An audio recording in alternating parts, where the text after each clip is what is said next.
You're taking a live look at our state capitol. A big day for Texans.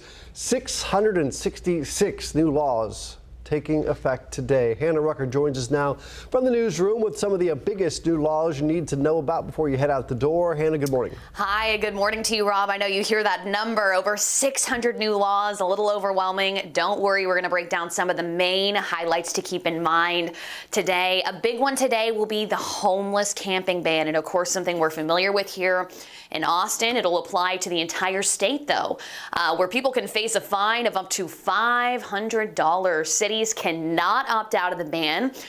Of course, here in Austin, you know, we've already been going through the phases of Prop B, but for other Texas cities, this will be the first time ban for them.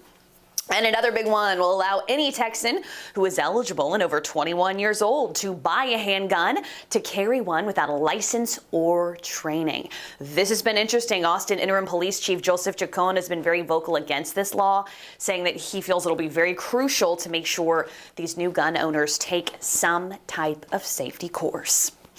And another controversial bill is the Texas heartbeat bill. We've heard a lot about this the past couple months. It outlaws abortions as soon as a fetal heartbeat is detected, before they know they're pregnant.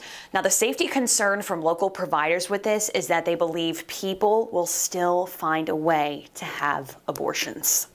It's the women with the least resources among the most vulnerable and marginalized communities who cannot meet this mandate and will not be able to travel out of state to access what has been for 50 years a right, a constitutional right in this country. So a lot of pushback with some of these laws here. Other providers are trying to get the U.S. Supreme Court to halt that heartbeat bill from becoming law. They haven't been successful at that yet. Another big one today is the expanding of medical marijuana, which we will talk a little bit more about later in the show. Rob, back to you. So many things changing are effective today. Hannah, thank you. There's another controversial bill that could soon become law. It took 2 special sessions, but lawmakers have passed the election reform bill. It's on its way to the governor's desk. This measure bans things like 24-hour voting and drive-through voting. It also limits how election officials can send out mail-in ballot applications, and it gives partisan poll watchers free movement inside polling places. During the first special session, Democrats fled the state for weeks to block this bill, saying it will suppress voters, but Republicans say it'll make it easier to vote and harder to cheat. Governor Abbott says he will sign it into law soon.